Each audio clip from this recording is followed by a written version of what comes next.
Hello বন্ধুরা, আজকে আমি নিয়ে আসলাম আবারও নতুন একটি গল্প যা শুনলে আপনারা হাতের কাজ করতে বাধ্য হবেন। তো হাতের কাছে টিস্যু নিয়ে বসে পড়ুন। বিশেষ অনুরোধ, আপনারা প্রত্যেকেই আমার গল্প শুনেন কিন্তু চ্যানেলটি সাবস্ক্রাইব করেন না, তো অবশ্যই চ্যানেলটিকে সাবস্ক্রাইব করুন এবং গল্পে মনোযোগ দিন। তো শুরু করলাম গল্পটি। আমি আমার শিক্ষিকার আদর্শ ছাত্র ছিলাম। তার এক কথায় সব কাজ করে দিতাম। একদিন তিনি আমাকে তার বাসায় নিয়ে গেলেন। তখন তার হাত পা ব্যথা করছিল, তাই আমি তার পায়ের ম্যাসাজ করতে শুরু করলাম। হঠাৎ করে তিনি আমার হাত ধরে তার বুকে রাখলেন। বন্ধুরা, আজকের গল্পে আপনাদের সবাইকে স্বাগতম। এই গল্পটি একজন ছেলের কাহিনী। কলেজের শেষ বছর আমার জন্য এতটা সৌভাগ্য নিয়ে আসবে তা আমি কখনো কল্পনা করিনি। কলেজের সবচেয়ে সুন্দর শিক্ষিকা আমার প্রেমে পড়লেন এবং কিছুদিনের মধ্যেই আমাকে এমন স্বর্গীয় সুখ দিলেন যা আমি কখনো ভাবিনি। আমার নাম অর্জুন। আমি আমার পড়াশোনার জন্য হোস্টেলে থাকতাম। আমার বাড়ির আর্থিক অবস্থা খুব একটা ভালো ছিল না, তাই আমি যে কলেজে পড়তাম সেই কলেজের হোস্টেলেই থাকতাম। আমি ছিলাম খুবই মেধাবী এবং খেলাধুলায় ভালো ছিলাম।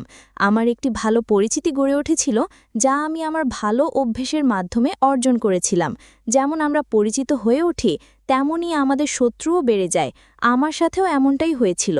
কখনো কারো সাথে আমার ঝগড়া হতো না, তবুও কেশব নামে একটি ছেলে সবসময় আমাকে কোনো না কোনো বিপদে ফেলার চেষ্টা করত। কেশব ও তার দল ৫৬ জন মিলে একটি গ্রুপ তৈরি করেছিল। একদিন লেকচার শেষে ক্লাস থেকে বের হওয়ার সময় একটি মেয়ের হাত থেকে তার বইগুলো পড়ে গেল। তাকে বিপদে দেখে আমি সাহায্য করতে এগিয়ে গেলাম, কিন্তু সে আমার উপর অভিযোগ আনল যে আমি তাকে প্রপোজ করছি। আমার শিক্ষিকা সেখানে ছিলেন এবং সেই মেয়ে শিক্ষিকার সামনে মিথ্যে অভিযোগ করল। এ কারণে আমাকে হোস্টেল থেকে বের করে দেওয়া যেতে পারত, কিন্তু আমার শিক্ষিকা আমার পক্ষে কথা বললেন এবং সেই মেয়েটিকে ভালো করে বকাঝকা করলেন। শিক্ষিকা বললেন, তুমি মেয়ে, তাই তোমার মিথ্যে সহ্য করা হবে না। এমন কিছু করার সাহস আজ থেকে আমার সামনে নিও না। শিক্ষিকা মেয়েটিকে একটি ভালো শিক্ষা দিলেন। কিছুক্ষণ পরে আমাকে শিক্ষিকার কেবিনে ডাকা হলো। এই শিক্ষিকা ৪ দিন আগে অন্য একটি হস্টেল থেকে এখানে এসেছেন। কেবিনে ঢুকে তিনি আমাকে বসতে বললেন এবং আমার নাম জিজ্ঞাসা করলেন। তিনি বললেন, অর্জুন, তোমার নামটা খুব সুন্দর। আমি এখানে নতুন এসেছি, কিন্তু তোমার সত্তা আমার খুব ভালো লেগেছে। তারপর থেকে শিক্ষিকা যে কোনো কাজ হলে আমাকে বলে দিতেন এবং আমি সব কাজ করে দিতাম। একদিন শিক্ষিকার জন্মদিনে তিনি আমাকে তার বাড়িতে দাওয়াত দিলেন। রাত ৯টার পরে হোস্টেল থেকে বাইরে যাওয়া নিষেধ ছিল, তাই আমি যেতে না চাইলে তিনি বললেন, তুমি ৬টায় চলে এসো, তোমাকে পরে হোস্টেলে পৌঁছে দেওয়ার দায়িত্ব আমার। তার একটা অনুরোধে আমি সন্ধ্যায় তার বাড়িতে গেলাম। শিক্ষিকার বাড়ি খুব সুন্দর ছিল। তিনি নিজে গেট থেকে আমাকে নিয়ে গেলেন। তার বাড়িটি খুব পরিষ্কার এবং সুশৃঙ্খল ছিল। এতদিন পর আমি একটি পূর্ণাঙ্গ এবং সুন্দর বাড়ি দেখলাম। তার বাড়িতে প্রবেশ করার পর দেখি আমাদের ছাড়া আর কেউ নেই। জন্মদিনের কেক টেবিলে রাখা ছিল। আমি তাকে জিজ্ঞাসা করলাম, ম্যাডাম, আপনার বাড়িতে আর কেউ নেই? তিনি হেসে বললেন, না, আমি একাই থাকি। আমি জানতে চাইলাম, আপনার স্বামী কোথায়? তিনি বললেন, আমার বিয়ে হয়নি, আমি সিঙ্গল থাকতেই পছন্দ করি। আমি তার কথায় অবাক হলাম। তার এত সৌন্দর্য থাকার পরও তার সৌন্দর্য উপভোগ করার কেউ নেই। সেই রাতে আমি তার বাড়িতে ডিনার করলাম। তার হাতের রান্নাও ছিল অত্যন্ত সুস্বাদু। কথা বলতে বলতে রাত ৯:৩০ হয়ে গেল। আমি ম্যাডামকে বললাম, এখনও আমাকে যেতে হবে, অনেক দেরি হয়ে গেছে। ম্যাডাম বললেন, এখন এত তাড়াহুড়ো কেন? আরও কিছুক্ষণ থাকো। কিছুক্ষণ পরে ম্যাডাম তার রুমে চলে গেলেন। ভেতর থেকে তিনি আমাকে ডাক দিলেন। আমি রুমে গিয়ে চোখ বন্ধ করে বললাম, ম্যাম, সরি, আমাকে ক্ষমা করুন। আমি ভেবেছিলাম আপনি আমাকে ডাকছেন। ম্যাডাম বললেন, অর্জুন, আমি সত্যিই তোমাকে ডাকছিলাম। আমি ভেবেছিলাম কেন কাপড় পরিবর্তনের সময় তিনি আমাকে ডাকলেন। তখন ম্যাডাম পেছন দিকে দাঁড়িয়ে বললেন, আমার ব্লাউজের হুক খুলতে আমার হাত পৌঁছাচ্ছে না, তুমি কি আমাকে সাহায্য করবে? তার কাপড় স্পর্শ করার সাহস আমার ছিল না, কিন্তু তাকে সাহায্য করা আমার জন্য গুরুত্বপূর্ণ ছিল। আমি তার ব্লাউজের হুক খুলে দিলাম এবং কাজ শেষ হলে রুম থেকে বের হয়ে এলাম। সেই রাতে আমি তার বাড়িতে থেকে গেলাম। সকালে আমি তার সাথে হোস্টেলে এলাম। আমার সব বন্ধুরা অবাক হয়ে দেখছিল যে আমি কলেজের প্রধান শিক্ষিকার সাথে এসেছি। আমার বন্ধুরা আমাকে জিজ্ঞেস করছিল কেন আমি রাতে নিজের ঘরে ছিলাম না, কিন্তু আমি তাদের উত্তর না দিয়ে এগিয়ে গেলাম। কয়েকদিন কেটে গেল। এখন ৩ দিন হলো ম্যাডাম কলেজে আসছেন না। ৩ দিন পর তার ফোন এলো।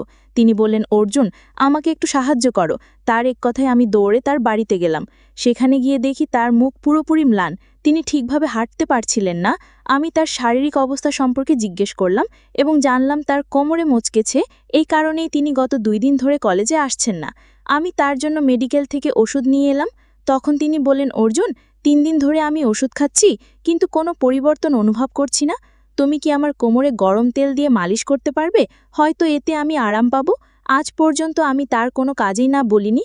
আজ তো তিনি সত্যিই আমার সাহায্যের প্রয়োজন, তাই আমি কিভাবে না বলি। আমিও চেয়েছিলাম যে তিনি দ্রুত সেরে উঠুন, তাই বিনা দ্বিধায় আমি তার কোমরের মালিশ শুরু করলাম। আমার হাত যখন তার কোমরে ঘুরছিল তখন তার মুখ থেকে শব্দ বের হচ্ছিল, হয়তো তার অনেক ব্যথা হচ্ছিল। ম্যাডাম যুবতী ছিলেন, তার কোমরে নজর পড়তেই আমি মনোযোগ হারাতে লাগলাম, কিন্তু আমি নিজেকে সামলালাম এবং সেখান থেকে বেরিয়ে এলাম। ম্যাডাম বললেন, তুমি চাইলে দিনে কলেজে যেতে পারো, কিন্তু দয়া করে কয়েকদিন রাতে আমার সাথে থাকো।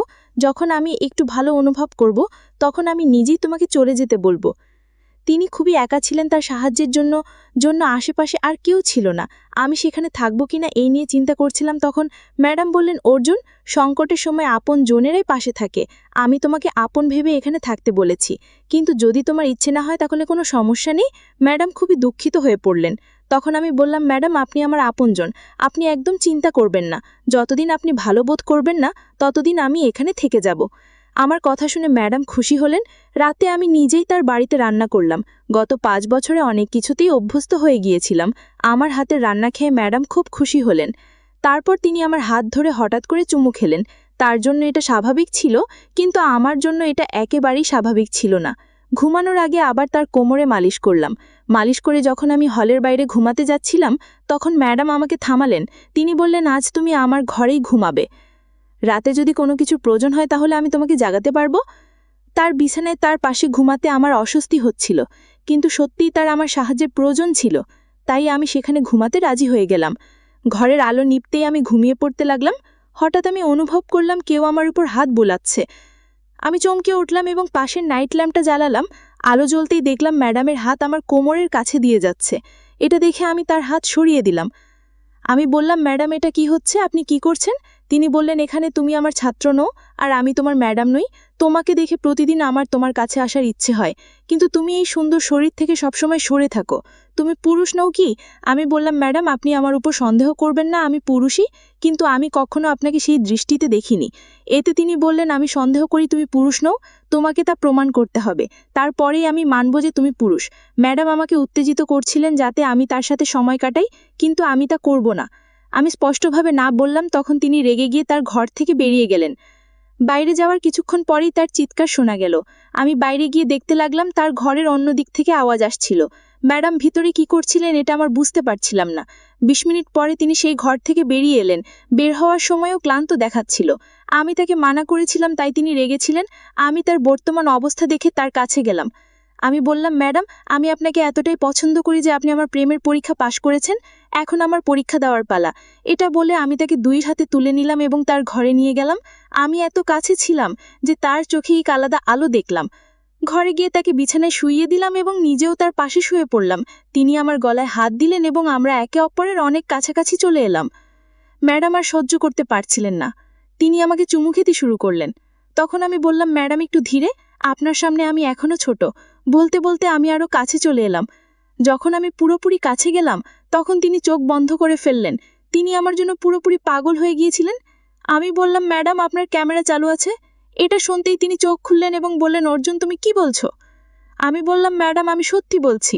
আপনি আপনার প্রেমিকের সাথে মিলে আমার সাথে থাকা অবস্থায় ভিডিও তৈরি করছেন। আপনি একজন ভণ্ড শিক্ষিকা। আপনার সব সত্য আমার সামনে উদ্ঘাটিত হয়েছে। গত কয়েক মাস ধরে আপনি আমার চারপাশে ঘুরছিলেন, আমাকে কাছে ডাকছিলেন। আপনি কি ভেবেছিলেন আমি আপনাকে ভালোবাসতে শুরু করব? না, আমি আপনার জন্মদিনের কেক কেটেছিলাম। সেদিন আপনি আমার হাত ধরেছিলেন এবং তখনই আমার হৃদয়ে আপনার জন্য একটি জায়গা তৈরি হয়েছিল যে আমি আপনাকে ভালোবাসতে শুরু করেছিলাম, কিন্তু কখনো প্রকাশ করিনি। কিছুদিন আগে আপনি 3 দিন কলেজে আসেননি। আপনার চিন্তায় আমি আপনাকে দেখতে আপনার বাড়িতে গিয়েছিলাম। সেদিন আমি আমার ভালোবাসার প্রকাশ করতে চেয়েছিলাম, কিন্তু ভাগ্য কিছু অন্যরকম ছিল। সেটা আমার সামনে সব প্রকাশ করে দিয়েছে। আমি আপনার বাড়ির বাইরে একজন পুরুষের জুতা দেখেছিলাম। তখনই আমার সন্দেহ হয়েছিল, তাই আমি আপনার জানালায় উকি মেরে দেখলাম এবং আপনাকে আপনার প্রেমিকের বাহুতে দেখলাম। সেদিন আমি শুনেছিলাম আপনার পরবর্তী পরিকল্পনা। আপনি আমার সাথে শারীরিক সম্পর্ক গড়ে তোলার সময় ভিডিও তৈরি করে আমাকে ব্ল্যাকমেল করতে চেয়েছিলেন। বন্ধুরা, যদি ভিডিওটি ভালো লেগে থাকে তাহলে চ্যানেলটি সাবস্ক্রাইব করতে ভুলবেন না। ধন্যবাদ।